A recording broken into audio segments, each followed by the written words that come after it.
जय जयंती जय आदिशक्ति जय काली कपर्दिनी, जय मधुकैटभ छलिनी देवी जय महिष विमर्दिनी, जय चमुंड जय चंडमुंड भंडासुर खंडिनी, जय सुरक्त जय रक्त बीज विटाल विहंडिनी, जय जय निशुंभ शुंभदलिनी भनिभूषण जय जय जननी, सर्जा समत्त शिवराज कहे सर्जा समत्त शिवराज कहे, तेहि विजय जय जगजननी तेहि विजय जय जगजननी, तेहि विजय जय जगजननी तेहि विजय जय जगजननी।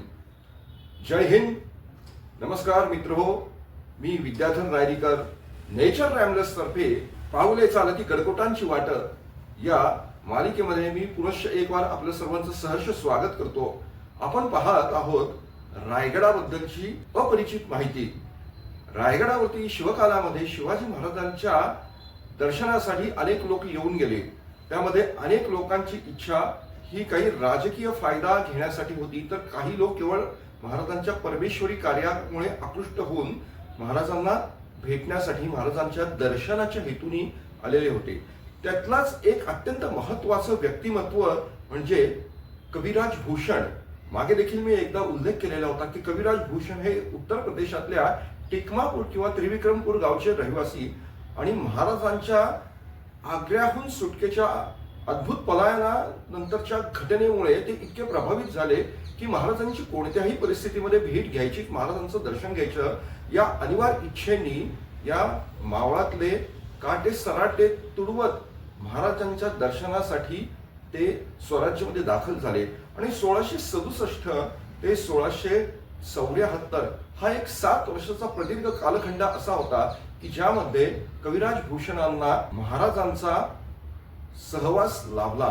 महाराजांच्या व्यक्तिमत्वाने ते इतके विलक्षण प्रभावित झाले की महाराजांचं संपूर्ण आयुष्य आणि महाराजांच्या आयुष्याचं ध्येय यांचं अद्वितीय वर्णन करणारे शिवराज भूषण आणि शिवाबावनी हे 2 अद्वितीय काव्यग्रंथ या तरुण राजकवींनी निर्माण केले। शिवाजी महाराजांच्या आयुष्यामध्ये त्यांच्या 2 राजकवींचा उल्लेख मुद्दामून येतो। त्यातले पहिले म्हणजे कवींद्र परमानंद नेवासकर आणि दुसरे म्हणजे हे कविराज भूषण। कविराज भूषणांनी रायगड पाहिला, महाराज पाहिले आणि रायगडांचं आणि महाराजांचं एकमेकांशी असलेलं जे काही परस्परांमधलं असलेलं जे नातं होतं ते त्यांनी वर्णन केलेलं आहे त्यांच्या छंदांमध्ये। त्याच्यामध्ये त्यांनी असं म्हटलेलं आहे की महाराजांचा रायगडावरची जी राजसभा आहे ही इतकी भव्य आहे, दिव्य आहे की तिच्या पुढे मेरू पर्वतावरील देवांची देवसभा सुद्धा तुच्छ वाटते।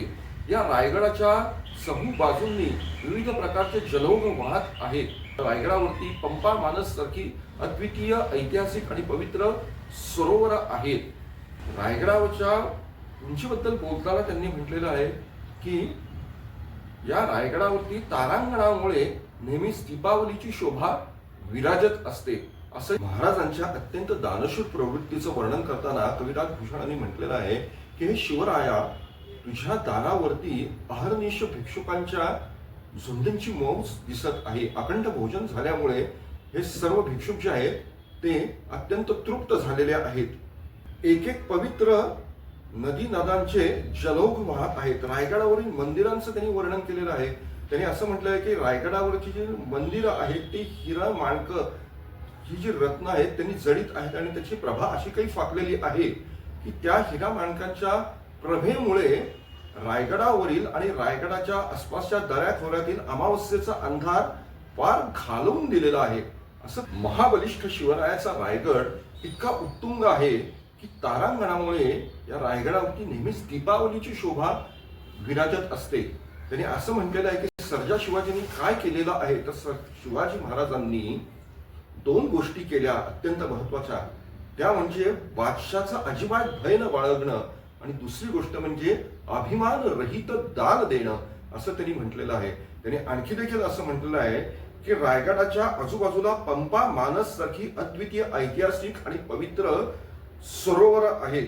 येथील राजमार्ग इतके दिव्य भव्य आणि सुंदर आहेत की ते पाहून देव देखील तटस्थ होतात। दिवसभर कुठेच विश्रांती न मिळाल्यामुळे त्रस्त झालेले चंद्र सूर्य शेवटी रायगडावरतीच आश्रयाला येतात, असं देखील त्यांनी रायगडाचं वर्णन करताना म्हटलेलं आहे। सर्व राजाधिराजांमध्ये आणि बादशहांमध्ये श्रेष्ठ असलेल्या शिवाजी महाराजांनी आता सिंहासनाधीश्वर होण्याची इच्छा प्रकट केलेली आहे आणि त्यामुळे फिरंगी आणि हापशी यांना भीतीने आणि काळजीने घटकाभर विश्रांती देखील घेता येत नाही, इतके ते भयभीत झालेले आहेत असं वर्णन त्यांनी शिवाजी महाराजांच्या राज्याभिषेकाच्या संदर्भात केलेलं आहे.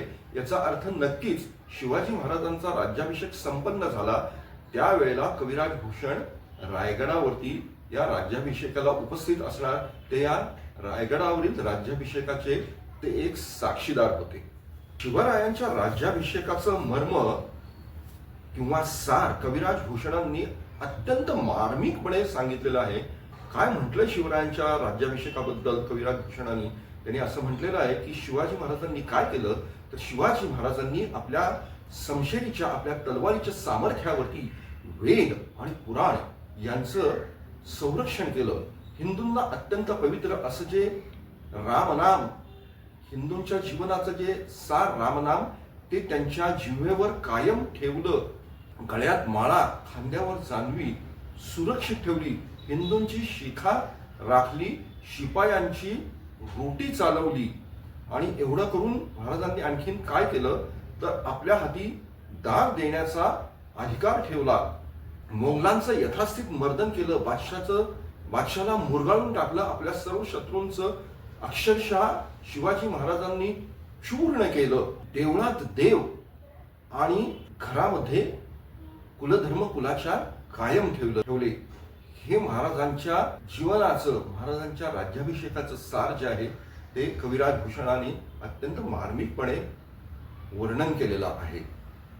तेव्हा मित्रांनो, रायगडाविषयी अशीच अपरिचित परंतु अत्यंत रोचक असलेली माहिती ऐकण्यासाठी आपण नेचर रॅम्बलर्सचं पाऊले चालती गडकोटांची वाट हा जो कार्यक्रम जो आहे, हे जे भाग आहेत हे अवश्य पहा. इतकंच नाही तर आपल्या शिवप्रेमी, इतिहासप्रेमी मित्रांबरोबर ते शेअर करा.